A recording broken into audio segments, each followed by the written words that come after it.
Fuel reports hit the table. Empty columns, clear skies. Hitler shakes his head. No retreat. The room goes quiet. Model stares at the map. Black arrows strangled by red. Manteuffel doesn't blink. Dietrich clenches his jaw. What they say next will decide who lives and who gets left in the snow. The offensive exploded out of the forests, but Bastogne held, and the Meuse stayed far, the only bridge to survival.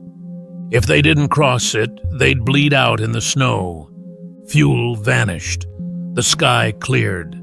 The last Panzers ran on fumes. One radio message from the front cracked the illusion and dragged everyone back to this room, to this map, to a decision that would cost lives. They had surprise. Before dawn on December 16th, German artillery smashed the quiet. The 6th Panzer Army surged. American outposts vanished. For a day, maybe two, the corridor looked real. A narrow thrust racing west, gambling speed for shock. Professional pride flickered. The plan might work if the window held, but the road bit back. Fuel convoys lagged. Bridges blown by retreating engineers forced detours onto iced farm lanes. Timetables stretched. Every delay fed Allied response. Units that were supposed to pass in hours were stacked for miles. Engines idling. Tanks drinking the last cans. Bastogne became the choke point, a road star with 7 arms. The 101st Airborne and armored dug in, and traffic across the forest bent around that knot. Manteuffel understood instantly. Without Bastogne, the artery clotted. Every panzer wasted miles to skirt it, then paid in time they didn't have. Then the sky cleared. Jagdbombers vanished. Thunderbolts and typhoons returned. By noon, columns hid under trees. Crews learned the new rhythm. Move at night, freeze at dawn. Pray the camouflage holds. The offensive lost its speed. It lost its teeth. Reports climbed the chain. Model warned of attrition that the plan never budgeted. Dietrich complained about traffic jams that ate fuel and nerve. They weren't whining, they were counting. Hitler's intent hardened anyway. Antwerp or nothing. No operational withdrawals. No lateral shifts without approval. The leash tightened as the window closed. On a roadside, a Panzer battalion sat beside empty Bowsers. Crews siphoned from abandoned Citroens, from motorcycles, from anything with a tank. The Meuse felt farther every hour. It wasn't a line on a map. It was the last river between them and annihilation. Failed to cross, and they froze and died where they stood. What they couldn't see was killing them. Ultra-fed Allied moves. German radio silence kept discipline but bred blindness. Commanders guessed at enemy reserves and guessed wrong. Crinkled Rohren turned into a grinder. Elite units traded tanks for hours, not ground. They won crossroads and lost battalions. Stakes were simple and brutal. Every liter burned was irreplaceable. Every day gave the Allies more planes, more artillery, more confidence. The window didn't narrow. It slammed. The ask began to form. Stop chasing Antwerp. Pivot. Encircle local pockets. Shorten lines. Preserve armor for the next fight. Manteuffel argued for operational realism. If you can't reach the Meuse with fuel and weather, stop pretending. Dietrich pressed for reallocation. Model wanted freedom to maneuver the shoulders before they snapped. Meanwhile, something else was happening. Bastogne didn't just hold, it became a beacon. Supply gliders thumped into fields. A corridor opened and closed, then opened again. Each success at Bastogne stole the offensive's pulse. The German spearheads, stretched thin, now fought for roads they could neither keep nor bypass. This was the pivot point. Front commanders accepted the truth the map screamed. The Antwerp dream was dead. They needed to pull back to defensible ground before Patton hit their flank and the north shoulder buckled. They prepared to say it out loud and ran straight into an immovable will. The map table filled the room. Model stood closest, blunt and cold. Manteuffel laid a pencil across the stalled spearheads. Dietrich's fist stayed closed. The arrows that had once promised speed now hung in space, flanks exposed, tips dulled by fuel and time. They started with the professional case. Conserve the Panzers. Abandon Antwerp as an objective. Form a defensive arc that used the ground and the forests. Hold Bastogne only if it was operationally feasible. If not, bypass and stabilize the shoulders. Save armor for the counter-blow they all knew was coming. Hitler listened. Then he said something that froze the air. Attack resumes. No retreat. Hold every yard at all costs. Retreat equals sabotage. Reinforcements would come from formations that existed on paper, but not on roads. The room went quiet. The truth hurt, but it was undeniable. He'd hardened the plan into dogma. Bastogne consumed the next minutes. Hitler demanded its capture. He framed it as the keystone, the prize that would unlock the Meuse. Front commanders answered with arithmetic and blood. The cost would gut the offensive entirely. Every day they traded battalions for a name on the map. The farther Antwerp drifted.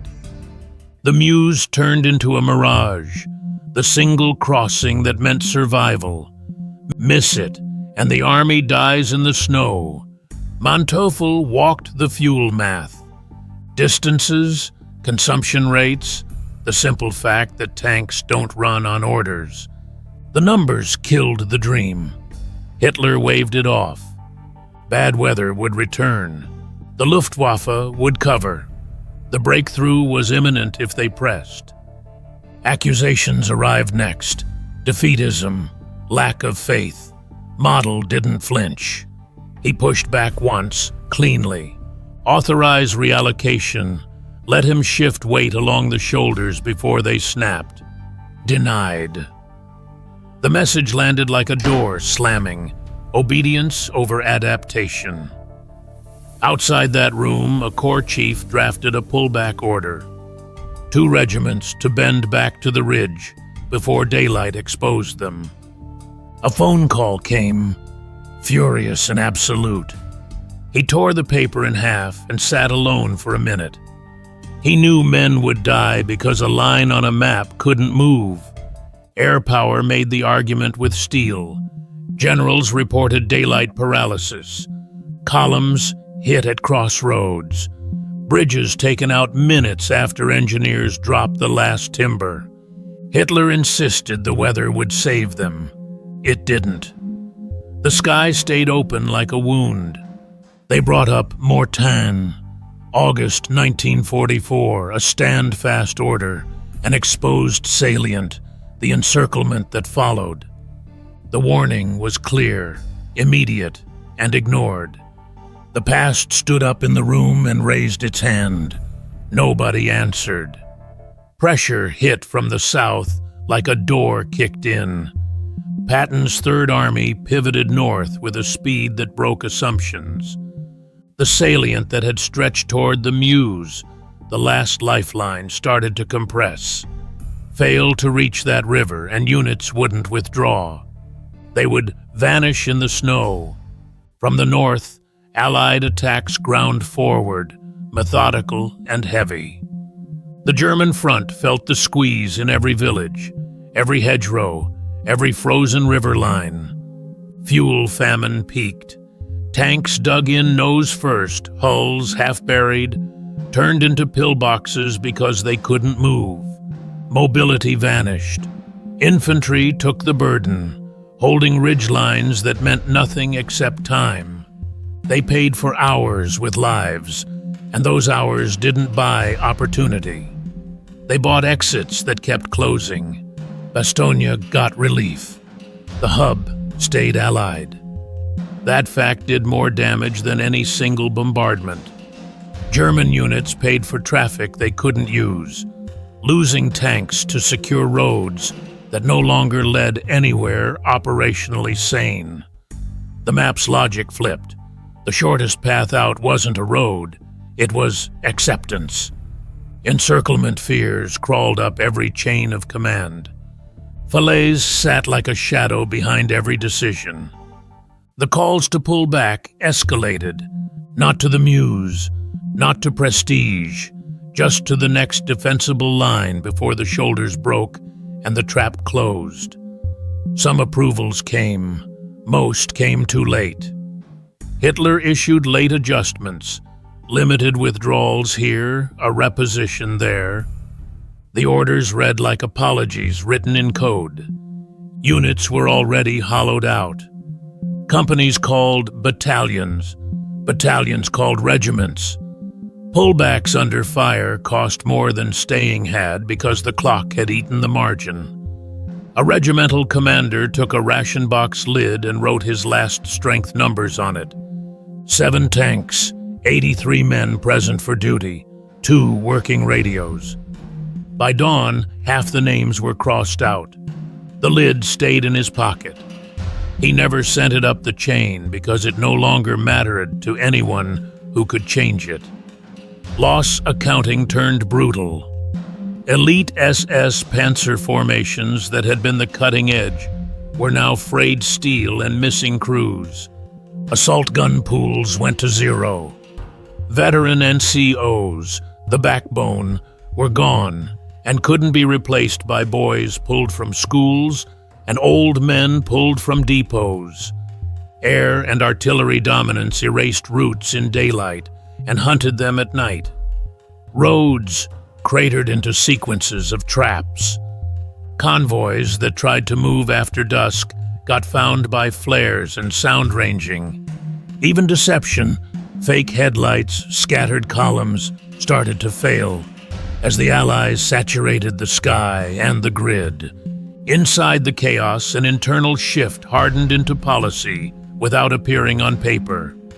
Commanders prioritized survival, local pullbacks, quiet night disengagements. A bridge left standing by accident became an exit for a whole battalion. Orders said attack. Reality said live to fight tomorrow somewhere that isn't here. Operational truth locked in. The offensive was dead. What mattered now wasn't prestige or maps signed with markers.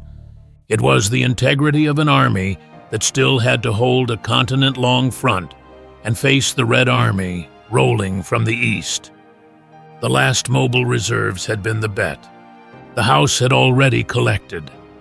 The attack ended like a fire that runs out of oxygen, not with a negotiated stop, but with a smothered cough, the smoke thick, the floor cold. Hope didn't retreat. It evacuated. The reckoning arrived fast. Irreplaceable armor gone. Veteran cadres thinned beyond repair. Initiative on the Western Front handed over for good. In interrogations, generals called it what it was. Orders that ignored fuel, weather, and distance. Mortain repeated at larger scale. Stand fast turned into self-destruction. Refusing retreat traded an army for a fantasy. When the last attacks fizzled, silence followed, then the avalanche from both directions. East and west closed, and the last reserves were memory. One refusal turned a gamble into guaranteed defeat. The Ardennes wasn't the only time ego killed an army. Next, Stalingrad's fatal stand-fast orders. The same silence on a bigger scale. Subscribe to see why.